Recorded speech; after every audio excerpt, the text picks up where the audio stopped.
Olá, tudo bem? Hoje eu gostaria de falar um pouquinho, dando continuidade à nossa apresentação sobre 200 anos de ciência e tecnologia no Brasil, sobre ciência e tecnologia.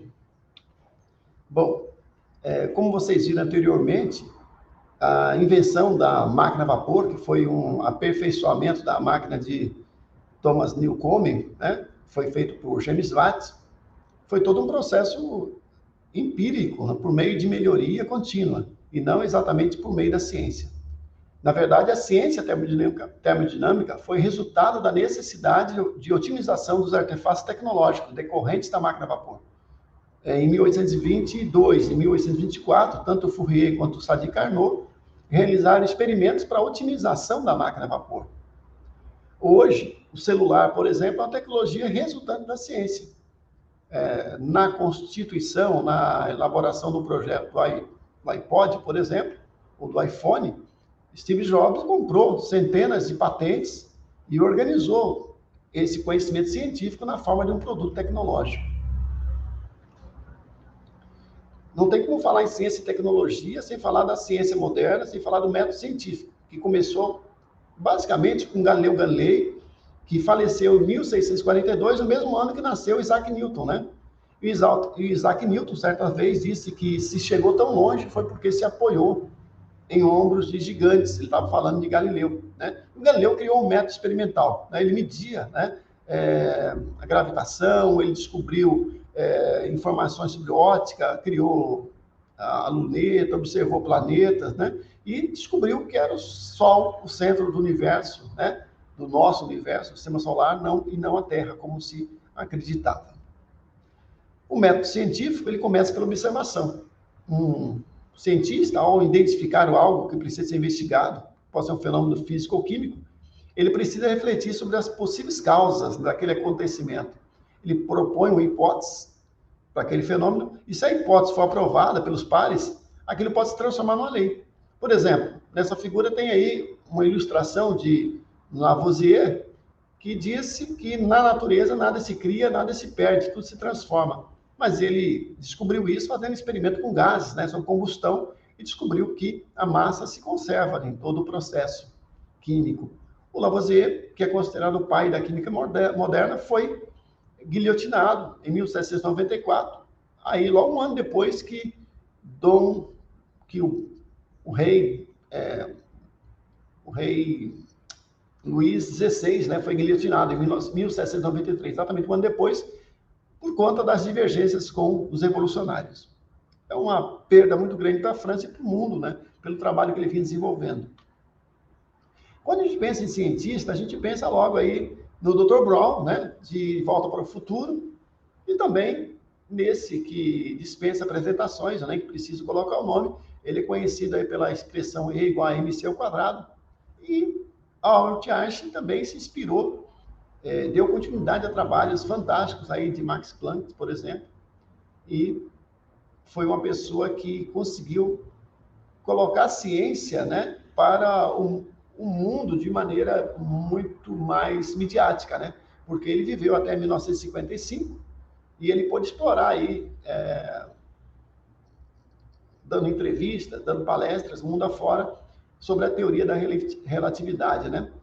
Muitos não entendem, mas todo esse trabalho realizado no início do século XX pelos cientistas quânticos, hoje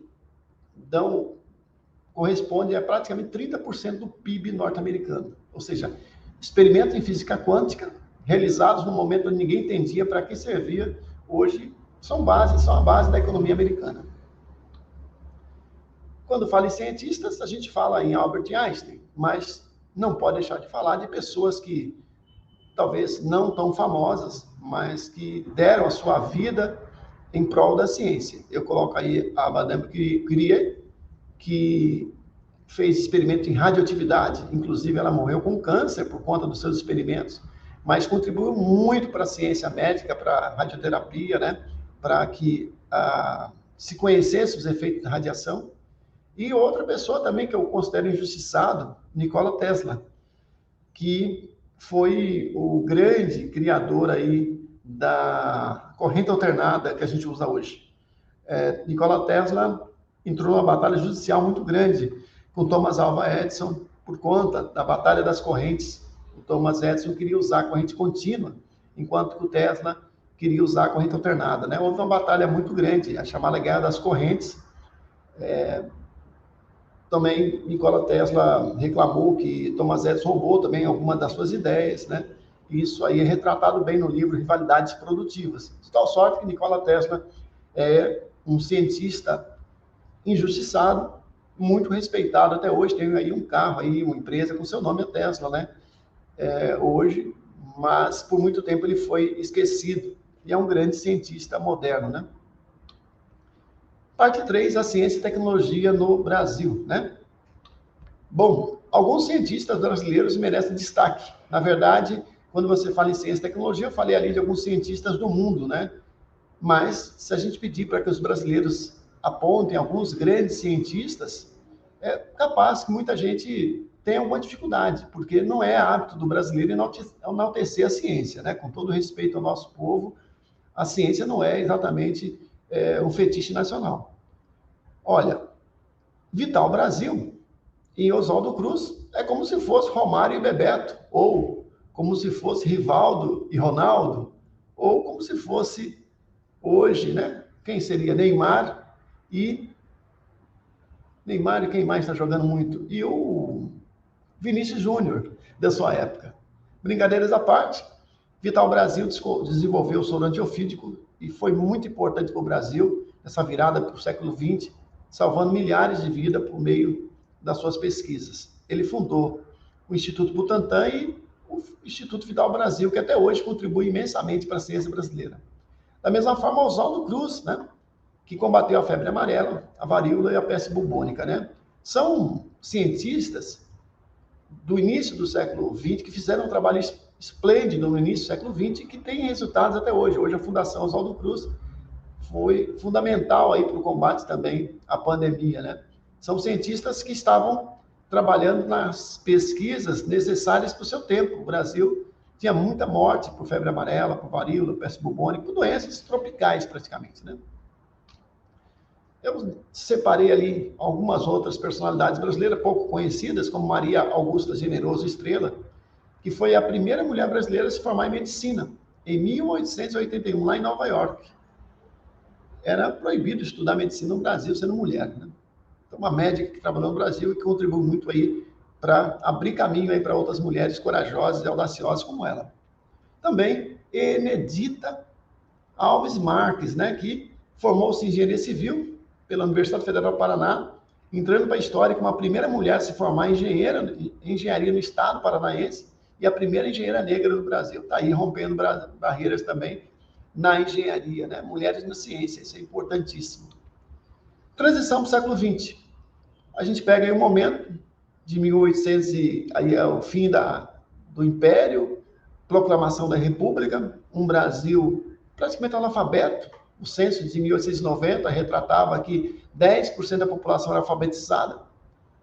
As ferrovias começaram a ser implantadas no final do Império, telégrafo, telefone, o próprio Dom Pedro II, que correspondia-se com o Graham-Bell, instalou o telefone no Rio de Janeiro, em Petrópolis. No entanto, só para vocês terem uma ideia da importância do telefone, nos Estados Unidos, em 1910, os norte-americanos tinham 1 milhão de linhas telefônicas instaladas. Esse número só foi alcançado no Brasil em 1970, com a Telebrás. Então, vejo que hoje nós temos mais de 200 milhões de telefones no Brasil. Eu sei que algumas pessoas ainda têm dificuldades de subsistência, de sobrevivência, nem todo mundo tem um aparelho telefônico, e quando tem, muitas vezes não tem acesso à internet, mas hoje tem muito aparelho telefônico, e isso é também um fator de revolução, porque a educação se dá também por meio do telefone. Era o início da instalação elétrica nas cidades, a indústria naval começava a se consolidar, as primeiras indústrias, chegada do automóvel, né? Lembrando aí que eu vou mostrar que o automóvel chegou pelas mãos de Santos Dumont, em 1891, o rádio, as estradas, a rede de esgoto e abastecimento, reduzindo muito aí a mortalidade, as campanhas de vacinação, o início de processo de urbanização e a criação das 19 escolas de aprendizes artífices por Nilo Procópio Peçanha. Está aí o decreto 7.566, que é a nossa certidão de nascimento. Nós comemoramos o dia do técnico e o dia da rede federal no dia 23 de setembro.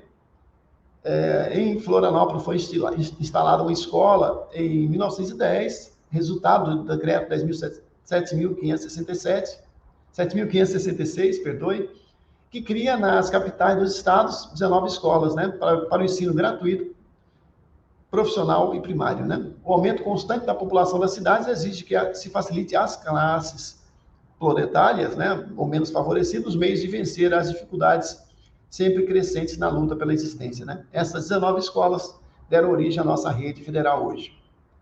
Aí, Santos Dumont era um inventor, mas também era um cientista. Ele fazia ciência à medida que ele pesquisava, experimentava materiais e tinha muita audácia também, né? Ele realizou o primeiro voo ali em torno da Torre Eiffel em 1906, né?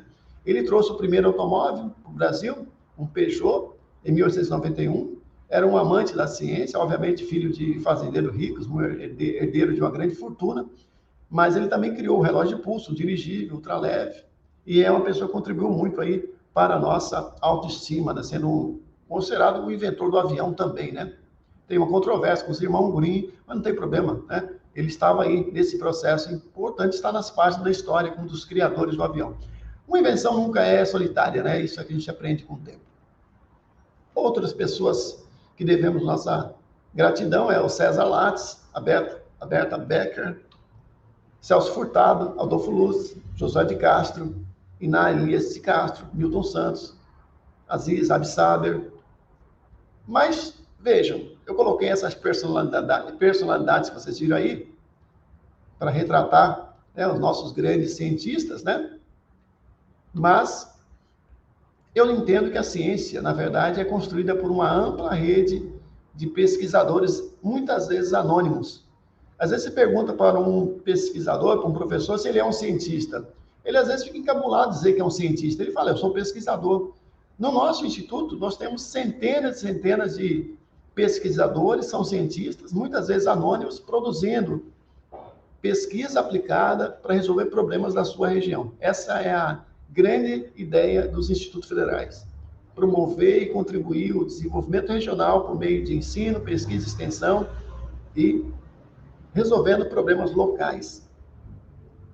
No caso de alguns campos, eu peguei aqui o caso do exemplo de Canoinhas, que eu tenho aí alguns pesquisadores, por exemplo, alguns estudos bem interessantes aí, que são produzidos, né, em um campus. Então, em cada campus temos estudos como esses, né, similares também. Isso é muito importante para a constituição aí da nossa rede de pesquisas no IFSC. Eu vou parar por aqui agora e depois eu faço a continuação na parte 4, que é o encerramento.